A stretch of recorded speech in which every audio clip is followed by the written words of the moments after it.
महाराज जी, आप Elin institute के सारे टीचर हैं और कहते हैं बच्चों को पढ़ाते हैं और अध्यात्म के रास्ते पे आपका सुन के चल भी रहे हैं महाराज जी। क्या एक वैसे बच्चों को जो है ना थोड़ा आध्यात्मिक शिक्षा भी देना अनिवार्य है, क्योंकि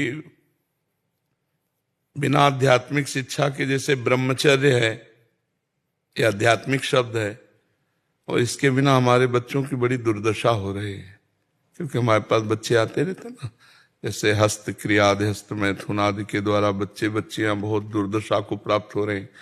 बॉयफ्रेंड, गर्लफ्रेंड, व्यभिचार, नशा, ये सब हमारे जो भारत के भविष्य हैं नवीन बच्चों में बढ़ रहा है। तो हमें प्रार्थना करनी है आप लोगों से कि आप गुरु पद पे हैं, आप टीचर पद पे हैं, तो आप बच्चों के चरित्र निर्माण पर भी ध्यान दीजिए।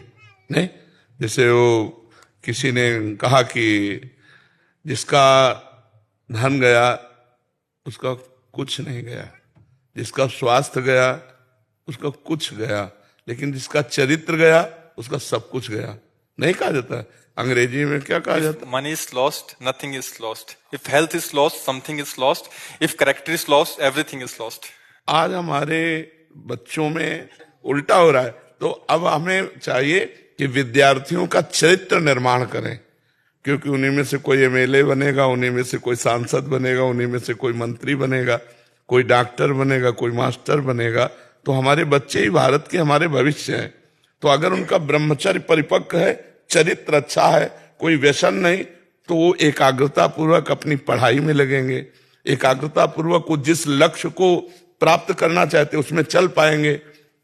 ब्रह्मचर्य हानि से सबसे बड़ी हानि होती है, वो स्मृति पे फर्क डालता है, शरीर में प्रमाद पैदा करता है, आलस्य, सोने का मन करता है, कमर, घुटने, इनमें दर्द शुरू हो जाता है, बहुत खाने की प्रवृत्ति या बिल्कुल न खाने की प्रवृत्ति, मतलब जीवन को बर्बाद करने के लिए वे पूरा है।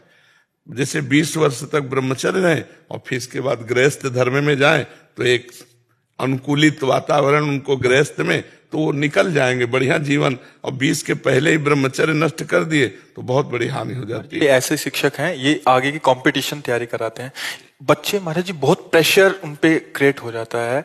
उस प्रेशर देखो, हम जो बता रहे हैं इसी में क्षमता है हर प्रेशर को सहने की।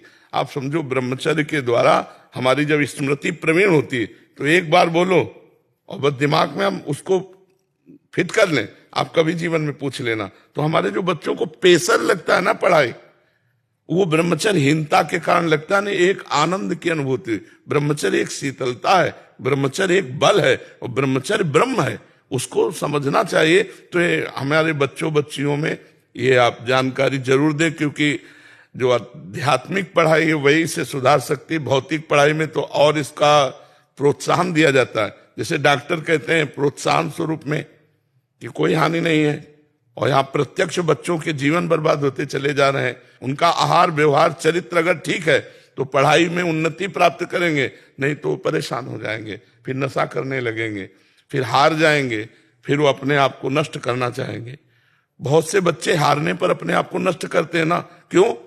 हार जाना एक स्वाभाविक प्रक्रिया है, लेकिन नष्ट करना स्वाभाविक प्रक्रिया नहीं। हार और जीत दो ही पक्ष होते हैं, पास होना या फेल होना। मान लो थोड़ा हमारी प्रमाद स्थिति में उत्तर सही नहीं हुआ, हम फेल हो गए, तो हम अगली साल और पढ़ करके फर्स्ट नंबर में आने की कोशिश करें, किस करने की कोशिश करें। तो ये बच्चों को संभालना है। पढ़ा तो आप रहे हैं, जिस विषय को पढ़ा रहे हैं बड़ी प्रवीणता से पढ़ाइए, क्योंकि उस सब में भगवान विराजमान। लेकिन ये जरूर चरित्र के विषय में क्यों, अब बताइए।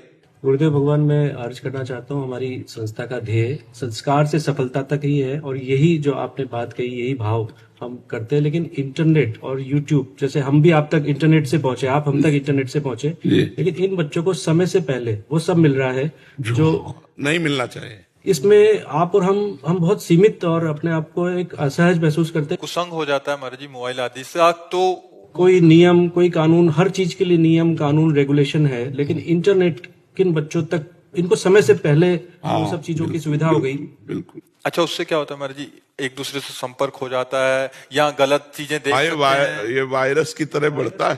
हाँ बिल्कुल बिल्कुल। पेरेंट्स भी इसके आगे बहुत अपने आप को असमर्थ महसूस करते हैं, क्योंकि हमें उनको उनकी पढ़ाई के लिए भी देना पड़ता है, हमें उनको उनके दूसरे डेवलपमेंट के लिए भी देना पड़ता है, टेक्नोलॉजी से हम अलग। मोबाइल आवश्यक भी है। हाँ बिल्कुल बिल्कुल। मतलब हम सब आपसे नियमित रूप से ज्ञान प्राप्त कर रहे हैं, मार्गदर्शन प्राप्त कर रहे हैं। ये इंटरनेट की क्षमता है, ये इंटरनेट की शक्ति है। हम तो आज दर्शन के लिए आपके पास आ पाए, लेकिन आपसे हमें रोज मार्गदर्शन मिल रहा है। लेकिन इन विद्यार्थियों को, इन युवा पीढ़ी को जो गलत क्षेत्र है उस पर उस भी पे वो कोई नियंत्रण नहीं है। हाँ, बिल्कुल। और हम सब शिक्षक, पेरेंट्स, अभिभावक चाह के भी नहीं कर पा रहे। जी जी। मूल कारण है हमारे जी उनके पतन का। लेकिन उसका निषेध भी नहीं किया जा सकता क्योंकि आवश्यक है वो। मैं अगर जैसे हमारे बच्चे इस बात को समझ जाएं और वो खुद बचना चाहें तो उन्हें कौन गिरा सकता है। पर हमारे बच्चों के दिमाग में भरना होगा कि ये चीजें आपके पतन के कारण है, ये आपके पतन का उद्दंड बच्चे उनकी बात तो नहीं, कुछ सभ्य बच्चे हैं, वो अपना सुधार कर रहे हैं और सुधार करेंगे। हमको ये बात उनके सामने रखनी है, जो बात हम कह रहे हैं ये बात अगर हम 1 मिनट में भी रख देंगे या आप ना सुनाओ, किसी के सुनाए हुए बातें सुना दो तो उनके दिमाग में तो आ जाए ये गलत है। अभी तो उनको यही नहीं पता गलत है। बहुत से डॉक्टर सपोर्ट करते हैं, बहुत से मित्र सपोर्ट करते हैं, मोबाइल आदि के वीडियो सपोर्ट करते हैं, तो उनका मन वैसे चंचल है तो उनको और अच्छा लगने लगता है गलत मार्ग। तो हमें समझाना होगा कि गलत मार्ग से सुख नहीं मिलता। आगे चलकर आप मान लो गृहस्थ हुए, ब्याह किया, उसे अभी जो ये बहुत हानिकारक फैल रहे, हमें कोई हफ्ता नहीं जाता जिसमें ऐसे बच्चे ना आते हो कि मैं भेंट करना चाहता हूं, तो उनको बहुत प्यार से दुलार से मैं तुम्हारा दोस्त हूं, बिल्कुल तुम ठीक हो जाओगे, उनको एक प्रोत्साहन पहले देते हैं और फिर धीरे से तुम देखो दौड़ लगाओ, तुम ये नियम चलो, तुम ऐसे चलो, तुम ऐसे चलो। तो ऐसा नहीं कि प्रभाव नहीं पड़ रहा।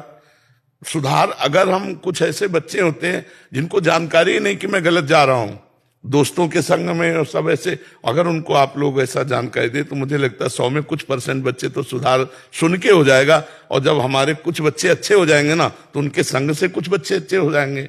और कुछ जो उद्दंड है वो तो किसी की नहीं मानेंगे, न संत की, न शास्त्र की, और न अपने माता पिता की, न टीचर की।